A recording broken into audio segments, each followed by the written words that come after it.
time for our mid-year, end of the year, mid-year homeschool update for my second grader. Hey guys, it's Vani and welcome to Mrs. Mom's Homeschool. If you're new here, I've been homeschooling since 2012 and I make videos to help you on your homeschooling journey. And today we're going to look back at all of the things that I have planned for my second grader, see what we actually did, what worked and what didn't work. You've probably already seen my second grader's day in the life of her homeschool. If not, check it out here. And that is the most recent video of how things are going. So that is the most accurate video, but that is not how we started off the homeschool year. So if you saw my sixth grade update, there I explained that we got sick a lot. The kids and I, well, not me, I seem to not get sick, thank God, knock on wood. But the kids have gotten, in the beginning of the school year, they were sick a lot. And then we had all these holidays and then people coming out of town, and we just like, our schedule just never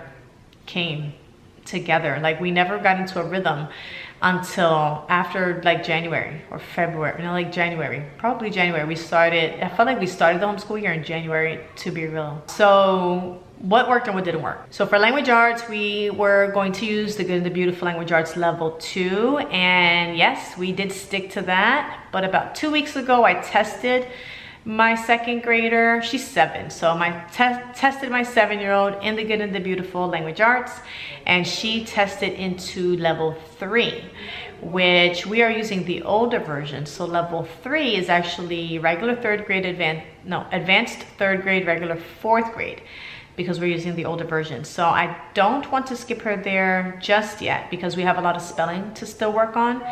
So what I am doing instead is I am skipping through the course book, and I am skipping a lot of the reading things and a lot of the homophones because that's part of reading and she understands all of that. And we're just doing a lot of this grammar and spelling rules and things like that. So we don't have to do every single lesson anymore.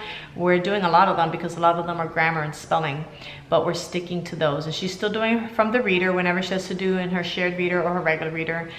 But we are kind of just jumping around the Good and the Beautiful level 2 right now. We're still doing handwriting level 2 with the Good and the Beautiful. We're still doing math with the Good and the Beautiful level 2. That's going wonderfully. The Bible plan, whatever her Bible plan was, I think we stuck with it. We're doing these devotionals. We're also doing theology sometimes, but what we're really focused on is my brother's keeper and working with her brother to get along better. And I gotta say, I don't know if it's that, if it's my prayers or if it's just time passed by, but they are getting along so much better and I'm so grateful.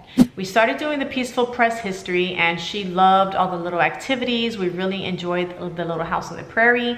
But once we switched books over to Farmer Boy and her brother wasn't involved anymore because they switched his history, she became really bored, like really like dreading the book. She does not like the book Farmer Boy. So I stopped reading it because she's not listening anyway and I'm just wasting my breath and my precious time. So well, I'm going to do what I started doing was just focusing on science and reality, but what I'm going to do when I get the chance again is to go through all the activities of the Peaceful Press and just find a lot of picture books that have, and like basically picture books that have to do with early American history as well as like famous people and holidays, and we'll throw in little fun activities and things like that. I think I had planned to do geography and I completely forgot about it, but I really like this little geography book that I meant to use, and so if I remember when I'm done recording this video, I'm gonna pull it out and we're gonna start using it again. Science, we had planned for me to teach it and for her to learn at our homeschool co-op because I teach a science unit there that I created.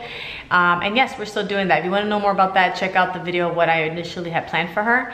But we're still doing that, except she only comes to my class when her friends are busy. So that time her friends are like socializing, they're having fun, none of them have a period. So Arilyn doesn't come to my class unless the friends are busy or we have something really cool.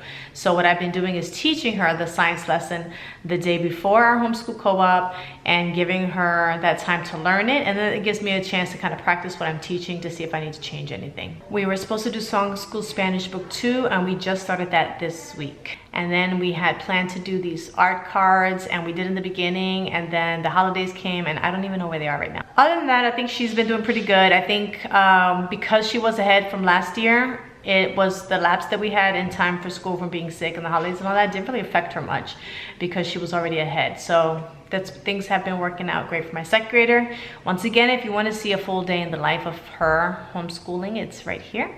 Check that out. I'll try to post more pictures on Instagram for you guys so that when I'm not making videos, you guys can follow up and see what kinds of things that we are doing.